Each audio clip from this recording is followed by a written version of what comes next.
America और Europe के नागरिकों से बहुत बार संवाद करते हुए मुझे जो बार बार सुनने को मिला है वो पता है क्या है? वो कहते हैं यूरोप और अमेरिका में 3 W अनिश्चित हैं, जिन पर कभी भरोसा नहीं होता। एक तो है वेदर, कभी भरोसा नहीं क्योंकि निश्चित ही नहीं। दूसरा है वाइफ, कुछ पक्का नहीं है, सवेरे आई है शाम को चली जाएगी, सवेरे शादी हुई है शाम को तलाक हो जाएगा। यूरोप में ऐसे बहुत नागरिकों को मैं जानता हूं जिनकी 25 शादियां हुई, 30 शादियां हुई, 35 शादियां हुई, फिर भी संतुष्ट नहीं, कहते एक आध और कर ले। वाइफ नहीं है माने पक्का नहीं है, सवेरे है शाम को रहेगी, पक्का नहीं है। तो वेदर, वाइफ, और तीसरा है वेल्थ, धन संपत्ति का पक्का नहीं है। आज सवेरे आप करोड़पति थे, शाम को नैस्डैक गिरा तो रोडपति हो जाए, कंगाल हो जाए, भिखारी हो जाए। भारत में ये तीनों ही निश्चित हैं, वेदर भी निश्चित है, वाइफ भी निश्चित है, वेल्थ भी निश्चित है। वेदर तो इतना निश्चित है जिसकी कोई कल्पना नहीं है। हम आंख बंद करके छोटे बच्चों को ये कहते सुनते हैं, ये रे पाऊसा तुला दे तो पैसा, पैसा झाला खोटा, पाऊस आला मोठा। ये मराठी की एक कविता है। बच्चे गाते हैं महाराष्ट्र में बारिश आओ जल्दी आओ, और वो उनको मालूम है किस महीने में गाना है, और ज्यादातर बच्चे गाते हैं उसके 2-3 दिन में बारिश आ जाती है, क्योंकि उनको समय का पूरा ध्यान है कि ये समय है, अब बारिश आने वाली है, गाओ। हमारे देश में मौसम की इतनी निश्चिंतता है कि मैं भारत में 3 लाख किलोमीटर का प्रवास कर चुका हूं पिछले 10-12 वर्षों में। छोटे छोटे गांव में ऐसे लोग मैंने देखे हैं, वो बादल की तरफ देखेंगे, राजीव भाई 10 घंटे में बारिश आएगी। मैं कहता हूं यार तुम्हारे पास कोई सैटेलाइट है क्या? ये कैसे तुमने बता दिया 10 घंटे में बारिश आएगी?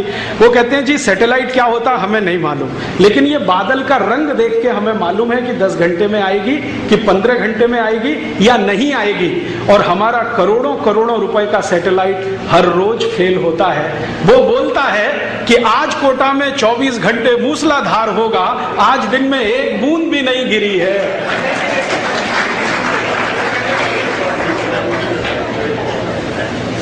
एक बूंद गिरी है कोटा में? आज के सवेरे के सब अखबार उठा के देख लो, फ्रंट पेज पे न्यूज है कि अगले 24 घंटे कोटा में मूसलाधार बारिश होगी, एक बूंद भी नहीं गिरी है। इसका माने सब सैटेलाइट फेल। एक सैटेलाइट 400 करोड़ का बनता है, वो फेल है।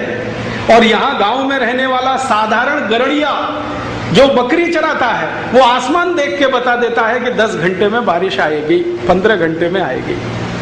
हमारे लोग इतने होशियार और अक्लमंद हैं कि बकरी के लक्षण देख के बता देते हैं बारिश आने वाली है। एक बार मध्य प्रदेश में मैं गया, एक छोटे से गांव में। आदिवासी हम कहते हैं उनको, आदिवासी तो हम सभी हैं, वास्तव में वो वनवासी हैं, जंगल में रहते हैं। हम शहरों में रहते हैं, वो जंगल में रहते हैं। वो वनवासी हैं, आदिवासी तो हम सब हैं। तो एक गांव में मैं गया और उनसे मैंने पूछा, भाई इस साल मौसम कैसा है? ये 3 साल पहले की घटना है। इस साल मौसम कैसा है? तो सरपंच ने थोड़ी देर ऐसे देखा एक पेड़ की तरफ, 15 मिनट के बाद कहा कि मौसम इस बार सामान्य है।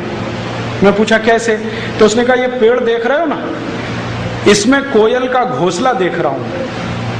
अगर कोयल का घोंसला पेड़ के ऊपर के हिस्से में है तो समझ लो सूखा पड़ेगा, और बिल्कुल नीचे के हिस्से में है तो समझ लो भयंकर बारिश होगी। इस बार कोयल ने बीचों बीच घोंसला बनाया है तो बारिश सामान्य होगी। मैं चला आया और सच में उसकी भविष्यवाणी साबित हुई। उस साल बारिश सामान्य ही हुई। ऐसे ही एक गांव में गया, आसाम के पास एक गांव में गया व्याख्यान देने के लिए। तो वहां के एक व्यक्ति को पूछा, भाई मौसम कैसा है? तो उसने कहा, राजीव भाई इस बार चींटियां जो है ना ज्यादा भोजन इकट्ठा कर रही हैं, मुझे लगता है बाढ़ आने वाली है, क्योंकि चींटियों का स्वभाव भोजन इकट्ठा करने का नहीं है। मुझे ऐसा लगता है बाढ़ आने वाली है। और उस साल सच में आसाम में बाढ़ आई और लाखों लोग उसमें प्रभावित हुए। हमारे लोगों को इतना हुनर और ज्ञान कि चींटी को देख के बता दें कि बारिश कैसी होगी, पक्षियों के घोंसले देख के बता दें बारिश कैसी होगी, जानवरों के व्यवहार का परिवर्तन देख के बता दें बारिश कैसी होगी।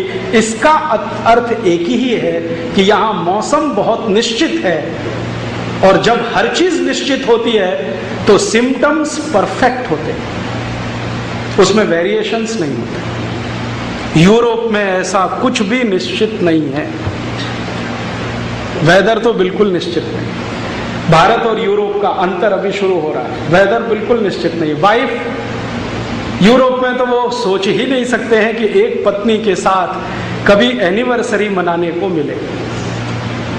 हाँ, आपको सुनकर ताज्जुब होगा, यूरोप में ये जो मैरिज एनिवर्सरी है ना, ये इस बात के लिए है कि आपको बड़ी शुभकामनाएं कि एक के साथ साल भर टिक गए आप,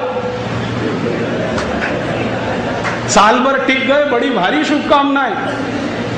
नहीं तो साल भर भी कोई टिकता नहीं एक के साथ। और यूरोप में अगर आप कुल जनसंख्या को जोड़ेंगे, परिवारों को जोड़ेंगे, तो मुश्किल से 1 या 1.5% लोग हैं जिनकी सिल्वर जुबली हुई है 25 साल में, 1-1.5%। गोल्डन जुबली वाला शायद 0.5% भी ना मिले। लेकिन भारत में जैसे वेदर पक्का है ना, वैसे वाइफ भी पक्की है। मैं आपको पिछले 15 साल का घूमने का तजुर्बा बताता हूं। भारत की महिलाएं पुरुषों की तुलना में 200% ज्यादा वफादार होती हैं, पुरुषों की तुलना। पुरुष तो कभी भी भटकता है, कभी कभी उसकी स्थिति कुत्ते से भी बदतर होती है, लेकिन महिलाएं जो है ना, पत्नी, वो 200%, 300%, कभी कभी 500% वफादार होती है। मैंने इस देश में हजारों पत्नियों को देखा है, एक दो नहीं, क्योंकि मैं चिकित्सा भी करता हूं होम्योपैथी की। तो मेरे पास बहुत सारे पेशेंट आते हैं जिसमें पति विकलांग हो गया शादी के 3रे दिन, और पत्नी ने अभी तक उसको छोड़ा नहीं। ऐसे मेरे पास एक दो नहीं, हजारों पेशेंट की लिस्ट है। ऐसे मेरे पास बहुत लोग हैं जिनको टांग टूट गई, जिंदगी भर के लिए चली गई, टांग कट गई, हाथ कट गया, अंगूठा कट गया, कुछ हो गया, अंग भंग हो गया, पत्नी ने छोड़ा नहीं। और ऐसे मेरे पास बहुत पेशेंट हैं, उनके नाम तो नहीं बता सकता, कि पुरुषों में पूरी नपुंसकता है, बच्चा पैदा करने में असमर्थ हैं, फिर भी उनकी पत्नी उनको छोड़ती नहीं। तो भारत की वाइफ, पत्नी 200%, 500%, 1000% कुछ होता हो, एकदम पक्की, आसानी से नहीं छोड़ती। और इतना ही नहीं है, वो तो कहती है जी 7 जन्म का साथ है अब तो, ऐसे कैसे छूट जाएगा। तो यहां वेदर भी पक्का है, वाइफ भी पक्की है, और वेल्थ भी पक्की है। धन संपत्ति के बारे में हमारे देश में एक बहुत महान बात कही गई है। हमारे